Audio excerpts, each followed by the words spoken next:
Hello বন্ধুরা, আজ লাঞ্চে বানিয়েছিলাম মটন কারি। তো সেই রেসিপিটা তোমাদের সঙ্গে শেয়ার করে দিচ্ছি।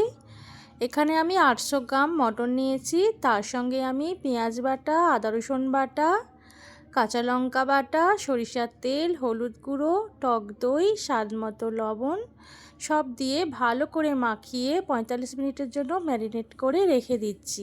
এরপর আমি কড়াইতে একটা গুঁড়ো মশলা তৈরি করে নিচ্ছি। তার জন্য আমি এখানে এলাচ, লবঙ্গ, গোলমরিচ, জয়িত্রী আর দারচিনি নিয়ে শুকনো খোলায় ভালো করে ভেজে সেটা একটা মশলা তৈরি করে রেখে দিচ্ছি।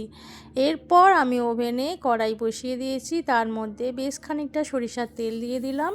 এরপর টুকরো করে রাখা আলুগুলোকে আমি নুন আর হলুদ দিয়ে ভালো করে ভেজে নিচ্ছি।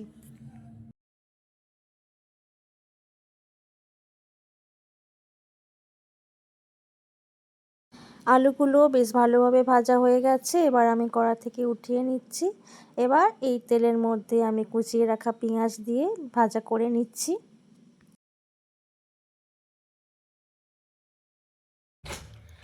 পেঁয়াজটা বেশ সুন্দর করে ভাজা হয়ে গেছে। এবার এর মধ্যে আমি বেশ খানিকটা ঘি দিয়ে দিচ্ছি।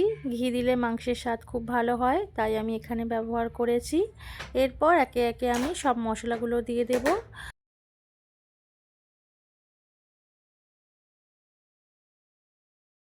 এবারে আমি আদা রসুনের পেস্ট দিয়ে দিচ্ছি কাঁচা লঙ্কা বাটা, স্বাদ মতো লবণ, হলুদ গুঁড়ো, কাশ্মীরি লঙ্কা গুঁড়ো, জিরে গুঁড়ো আর যে মশলাটা তৈরি করে রেখেছিলাম সেটাও দিয়ে দিলাম।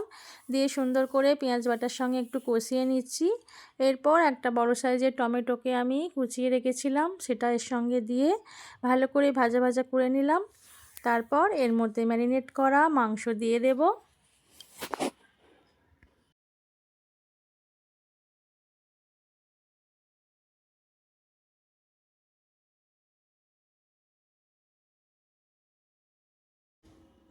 এবার আমি সুন্দর করে এই মশলার সঙ্গে ম্যারিনেট করা মাংসকে ভালো করে কষিয়ে নেব। মাংস যত সুন্দর করে কষানো হবে মাংসের স্বাদ তত বেড়ে যায়। তো আমি এবারে সুন্দর করে মাংসটাকে কষিয়ে নেব বেশ খানিকটা সময় ধরে।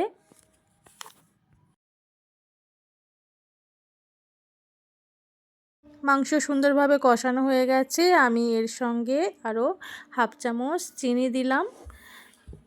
দিয়ে ভালো করে মাংসটাকে আরও কষিয়ে নেব ঢাকা দিয়ে দিয়ে। মাংস সুন্দরভাবে কষানো হয়ে গেছে, মাংস থেকে তেল ছেড়ে গেছে। এবার ভেজে রাখা আলুর টুকরো এর সঙ্গে দিয়ে দিচ্ছি। দিয়ে সব উপকরণ ভালো করে মিশিয়ে নিয়ে এর সঙ্গে ধনেপাতা কুচি আর ঈষৎ উষ্ণ বেশ খানিকটা গরম জল দিয়ে ঢাকা দিয়ে মাংসটাকে সিদ্ধ হতে দেবো 45 থেকে 1 ঘন্টার মতো।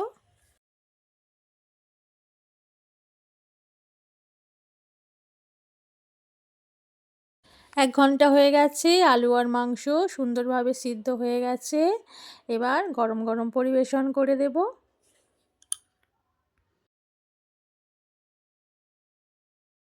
আজ লাঞ্চে আর কিছুই বানাইনি, ভাত আর গরম গরম মটনের ঝোল এই তো হয়ে গেছে। এবার আমি পরিবেশন করে দিচ্ছি।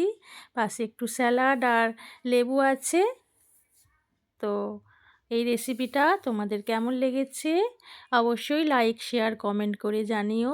সকলে অনেক অনেক ভালো থেকো, সুস্থ থেকো, সুন্দর থেকো।